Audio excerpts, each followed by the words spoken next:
Okay. And I think that the first song I heard by them was Rock and Roll. That's a great pick, man. That's It's a good introduction. Way to get introduced to the band. Especially because it's a song that is on the more fun, energetic side of things rather than because actually Led Zeppelin is a very multifaceted band. It is. They have some stuff that is a little bit more on the proggier side of things. They have thought-provoking, emotional stuff. They had hard hitters. They have fun songs like Rock and Roll, and I think Rock and Roll is the best example of them going fun. Yeah, because it's actually a no frills, no thrills song. It's just enjoyment. It's just a fun moment. I can imagine that being one of the highlights of live shows. Yeah, I imagine so. Because even from the like, sadly didn't get the chance to see them live for obvious reasons. Of course not. But it must have been a blast, man. Yeah, that song gotta be something live.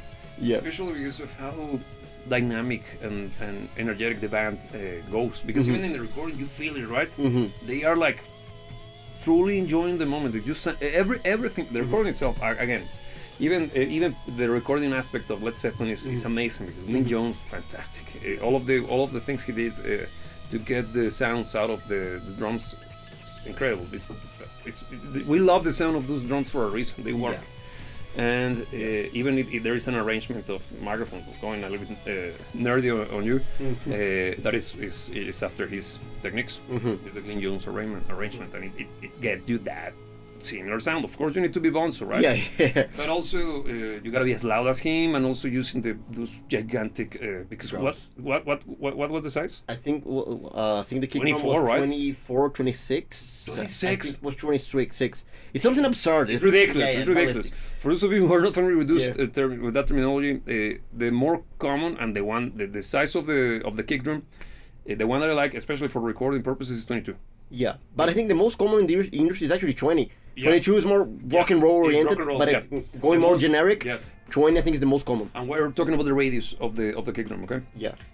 Why I like 22 over 20 for recording is, of course, is more rock and roll because it has more air, it pushes more air, but it's not that big that it becomes unruly when recording. When using the microphone, is that you get the best of both to a certain degree. It is interesting, kind of developing a little bit on this tangent because I think it's interesting. Nowadays, the sound that is contemporary wouldn't even allow for such a big kick. No, because it's way too boomy. It's way too boomy, kind of round. Yeah, to a certain degree, right? Because even though we praise that sounds a great sound, it wouldn't fit nowadays. No, it would be hard for me as a mixing engineer to if I'm not dealing with something that sounds like that, right? To find a spot for a kick drum or a drum kit as a whole sounding like that in a modern mix. It's a very unique sound. Yeah, it is. Okay, coming back from. It's great, but it's part of Led Zeppelin. Yeah, it is. Led Zeppelin is such an institution for many reasons, and one of them is even their sound. It is indeed. Because this week I analyzed one of their tracks, the debut album actually. This one. And it's the opener for the debut. The debut album is Good Times, Bad Times, and such a great track, man. It is. Such a fun everything because the guitar is amazing on that one, and we were having the discussion before going live about on how Jimmy Page's approach to guitar crafting, because it involves everything, not only the playing aspect, but also the sound. The sound of his guitar in that record is so unique, man. It is. It's very nice. It's very cool. It's such a good sound.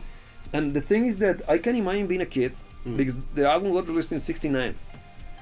It was what I assume a kind of Jimi Hendrix discovery moment or Eddie Van Halen moment for somebody who got into rock music through that album, right? Because like, what the hell is that, man? Can you even do that with a guitar? Yeah. It's such a unique sound and punchy as balls. Super ballsy sounding and aggressive. Because I think that's what made him popular. He's faster than Jimi Hendrix in many areas when it comes to the proficiency on the fingers. Jimi Hendrix is also fantastic, don't get me wrong. Yeah. But his tone is more aggressive than Jimmy's. Yeah. But it's due to his approach to the sound, to the performance aspect. He plays the guitar harder, man. Yeah. But I think that's one of the things that made Led Zeppelin what they are. Is actually the live performances. That whole, they were huge on stage, and the performances they delivered, the very little that we have when it comes to material that we can assess from that time, they were incredible performers, and they delivered them tremendous amount of energy in every single one of them. This is not the whole band as a band delivered something impressive. Yeah, but even the sound, even the records presents that, don't you think? Yeah. Because that's what I was trying to mention, or put emphasis on the fact that they kind of, the raw element to the sound of their mixes is so integral to the sound of the band, because they kind of represent, those mixes represent a lot of the energy presented on the stage, and it's something rare. It's not common for you to find a band that, when you listen to the record, kind of takes you back to the moment on which they were performing live. Yeah, that's true.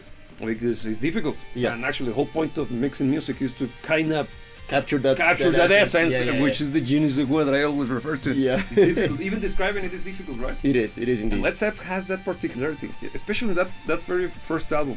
It feels very raw, even though it's not raw, of course not raw, but it has that raw feel to it. No money. When I shot that reaction, that analysis, I did a little bit of research, because that's what I usually do. Of course, I don't want to go there and say something stupid, right? Yeah. So I didn't know, but Jimmy Page and his agent paid for the studio time.